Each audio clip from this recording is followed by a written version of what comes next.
اس وقت عالمی سطح پر مسیحی اقوام ہی کا غلبہ قائم،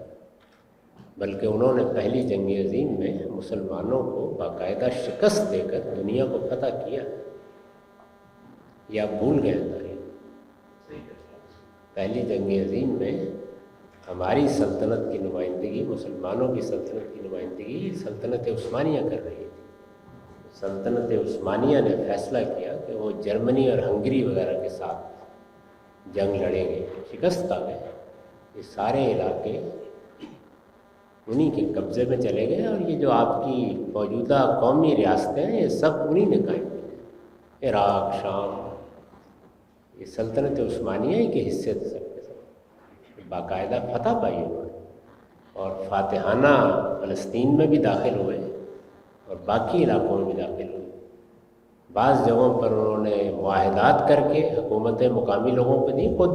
آل سعود کی حکومت بھی ان کے ساتھ معاہدے کے نتیجے میں قائم۔ عالمی سطح پر مسیحی اقوام ہی کا غلبہ اس وقت قائم، اس میں تو کوئی شبہ ہی نہیں، ایک واقعہ ہے۔ اب آپ کو اچھا لگے یا برا لگے ہے تو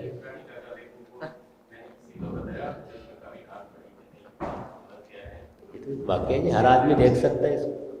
بلکہ وہ جو بائبل کے آخر میں یوحنا عارف کے مکاشفے میں تصویر کھینچی ہے کہ دنیا ساری میں تم لوگ بالکل درمیان میں، جیسے سینڈوچ کے درمیان میں کوئی چیز رکھی ہوتی ہے، وہ شکل اختیار کر لو گے اور یہ دنیا کے سارے پھاٹکوں پر ان کا قبضہ ہو جائے گا، وہ قبضہ ہوا ہے اس